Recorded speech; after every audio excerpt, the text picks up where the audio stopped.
El 8 de junio de 1692, mientras la Ciudad de México celebraba la fiesta de Corpus Christi, ocurrió entre las 4 y 11 de la noche un motín de pan. La escasez de alimentos básicos como el maíz y el trigo orillaron a los indígenas, mestizos, mulatos y españoles pobres a rebelarse contra las autoridades urbanas. La multitud destruyó una parte importante del Palacio Virreinal, quemando archivos administrativos e incendiando los cajones de los mercaderes ubicados en la plaza mayor de la capital del virreinato. Ante tales hechos, el conde de Galve pidió apoyo a los hombres más acaudalados de la Ciudad de México, ya que eran los que vivían cerca de la plaza y tenían la posibilidad de movilizarse a caballo. Uno de estos hombres fue Luis Sánchez de Tagle, prior del comercio, junto con otros. El conde de Santiago de Calimaya alistó a los mercaderes con armas y caballos a órdenes del virrey para atajar el incendio que consumía lentamente los cajones de mercaderías ubicados en la Plaza Mayor de la Ciudad de México.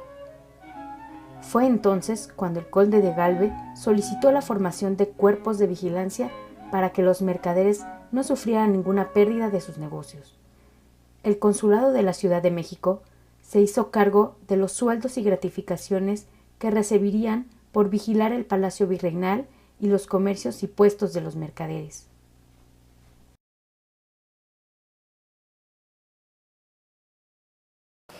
Claro. Bueno, en realidad el estudio del consulado fue lo que me llevó hacia la historia económica, pero siempre me interesó porque la historia económica me parece que a través del estudio de las estructuras y de la producción, la circulación, provee pues más herramientas más sólidas para conocer el funcionamiento de una sociedad y una economía. Claro.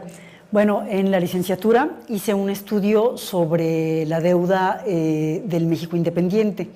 Entonces encontré con que esta deuda era una deuda millonaria, ¿no? Cerca de 20 millones de pesos, y que esta deuda se había contraído fundamentalmente a través del Consulado de Mercaderes, que es, bueno, la corporación en donde se agrupaban los grandes mercaderes que financiaban la producción de plata, que era el principal producto de la época colonial.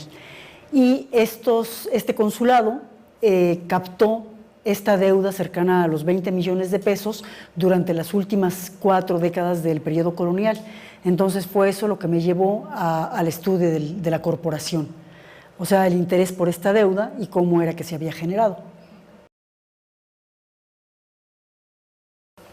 Bueno, en el antiguo régimen, que es la forma en que se organizaba social y políticamente el México colonial, el México novohispano, estaba compuesto por diferentes corporaciones. No había, digamos, una sociedad de individuos como la sociedad que se constituye después de la independencia y en el transcurso del siglo XIX, sino que era una sociedad en donde las personas estaban agrupadas en organizaciones llamadas corporaciones, y el consulado era una de estas corporaciones en que se asociaban los mercaderes, los grandes mercaderes, y tenía, digamos, principales funciones que eran el ejercicio de la justicia mercantil por una parte, en donde los mercaderes, todos aquellos pleitos en los que se veían inmersos o la gente que estaba en contra de ellos y quería demandarlos, tenía forzosamente que demandarlos ante el consulado. Estos mercaderes entonces pidieron al rey la posibilidad de tener su propio tribunal mercantil. En el antiguo régimen había estas corporaciones que integraban la sociedad, cada una de ellas tenía su propio tribunal. Entonces, bueno, aquellas corporaciones o asociaciones de individuos que eran importantes tenían sus propios tribunales. Entonces, los mercaderes de México, por el importante papel mercantil que tenían, pidieron la constitución de este consulado, que era básicamente un tribunal mercantil y una instancia de representación ante las autoridades. Claro. Bueno, estos mercaderes, además de financiar la producción de la plata, financiaban otro tipo de actividades, las principales actividades como la producción agropecuaria, es decir, la producción de ganado y de granos, que son los principales alimentos en la época, y ellos, además de financiar esta producción, se encargaban de comercializarla, es decir, ellos introducían los animales, el ganado a la Ciudad de México, y también se dedicaban tanto a la producción de granos como a la compra de granos para el abasto de las principales ciudades, no únicamente la Ciudad de México, sino el resto de los centros mercantiles más importantes, como los centros mineros o las grandes ciudades.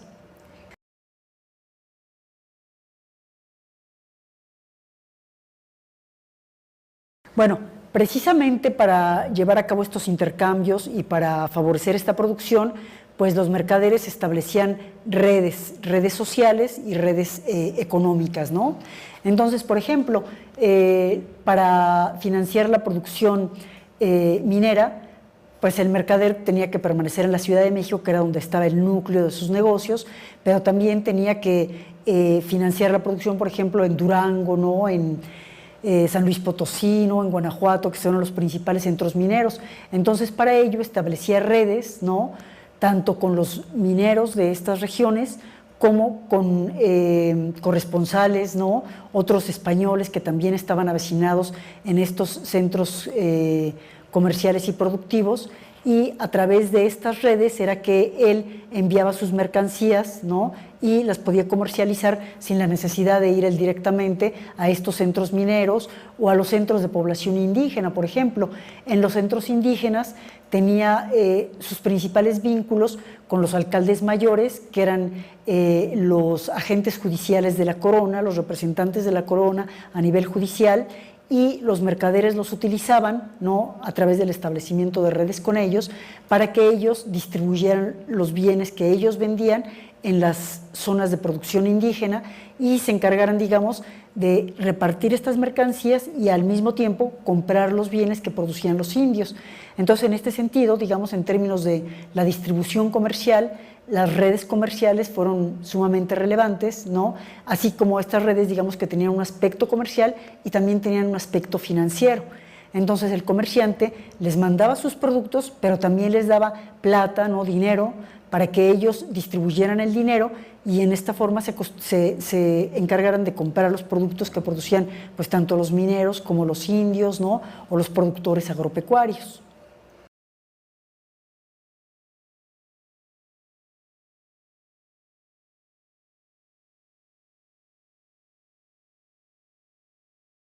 Bueno, las redes son muy importantes para entender cómo funcionaba la producción, el comercio, y también para entender, por ejemplo, cómo estos mercaderes obtenían ciertos privilegios, ¿no?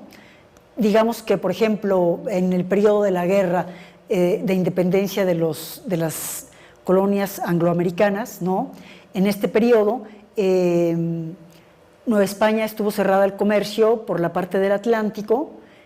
¿Por qué? Porque los ingleses, ¿no? Tanto las armadas inglesas como los corsarios impedían que los navíos españoles llegaran.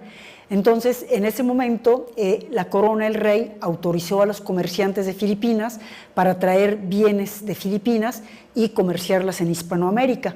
Y lo que hicieron los mercaderes de México fue pedir ellos también autorización para que también les permitieran comerciar estos bienes de Asia, fundamentalmente en las colonias de la América andina, ¿no? Del sur de Hispanoamérica, Perú, Guayaquil, Chile, y únicamente pudieron obtener estos permisos gracias a que tenían una buena relaciones interpersonales con las autoridades reales.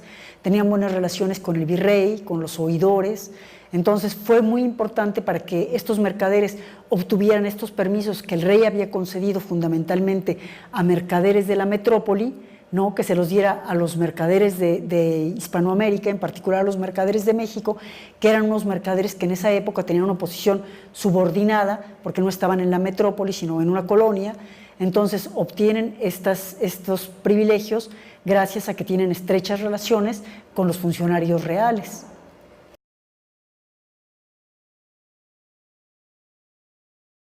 Claro, es importante, digamos, la nomenclatura, ¿no? Los términos que se utilizaban en esta época del antiguo régimen, en donde había, digamos, una gran división entre lo que era el gran comercio y el pequeño comercio, ¿no? Digamos que el trabajo manual era visto sobre todo en el Imperio Español, ¿no? en la cultura hispana como algo denigrante.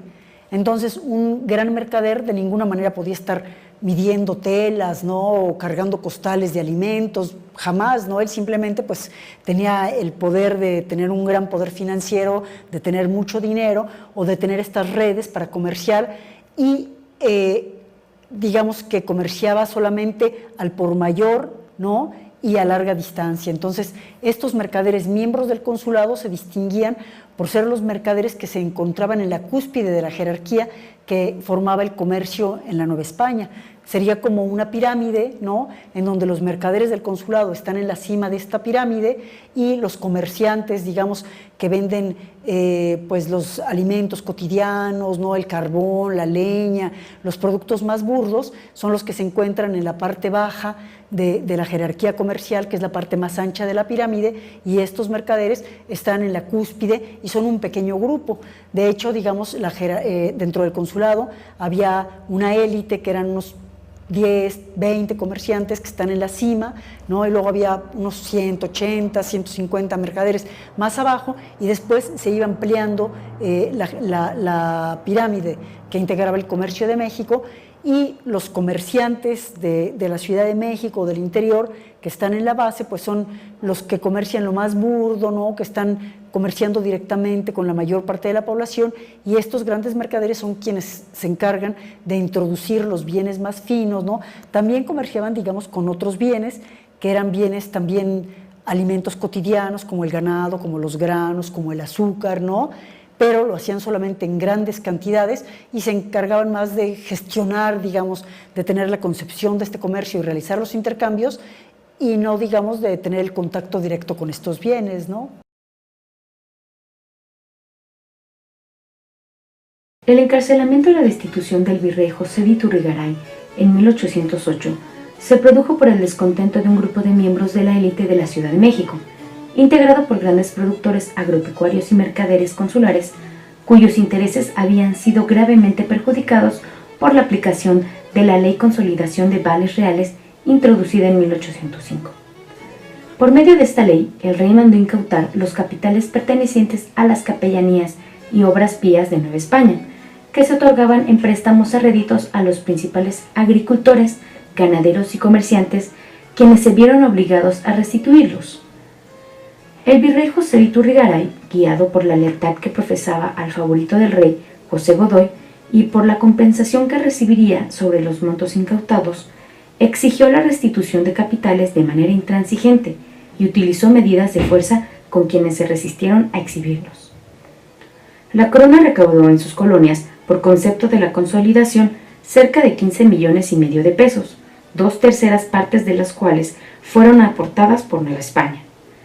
La medida constituyó un duro golpe para los propietarios rurales, algunos de los cuales quebraron, mientras que la mayoría de los mercaderes perdieron su principal fuente de financiamiento.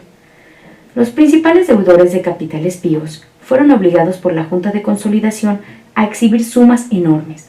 Bueno, este golpe es muy importante porque durante la época colonial hubo prácticamente una paz incorruptible, ¿no? O sea, hubo mucha paz durante pues, los 300 años de colonia, y este es el único momento en el que un virrey es destituido. Y pues fue un golpe de Estado, digamos, el virrey fue destituido por un golpe de Estado que llevaron a cabo precisamente los grandes mercaderes del Consulado de México, y pues fue un parteaguas, ¿no? Ahí es cuando empieza a cuestionarse el poder colonial, ¿no? El poder de la metrópoli, y fueron precisamente estos miembros del consulado quienes, bueno, una facción, porque hubo también otros miembros del consulado que no participaron en este golpe, ¿no? Porque eran muy leales a la corona y al virrey mismo, pero este grupo fue el que llevó a cabo, una facción dentro del consulado, el que llevó a cabo el golpe. Los comerciantes, la facción de los mercaderes del consulado que destituye al virrey, puede destituirlo precisamente porque cuenta con el regimiento de comercio.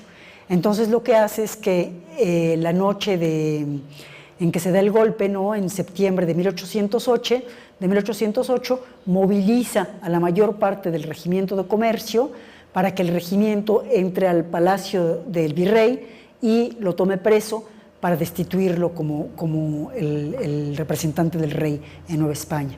Entonces, gracias a que cuenta con el Regimiento de Comercio, ¿no?, con cuyos miembros estos mercaderes tenían vínculos muy estrechos, porque también tenían redes con ellos, o sea, tenían redes tanto con los miembros del gobierno virreinal como con otros mercaderes o con los alcaldes mayores, y también con estos miembros del regimiento, ¿no?, que eran fundamentalmente sus empleados o los miembros de otros comercios, del pequeño comercio, a quienes ellos daban financiamiento o les daban los bienes que ellos vendían a crédito, y es en esta forma como ellos tienen la lealtad de los miembros del regimiento asegurada y por ello pueden movilizarlos.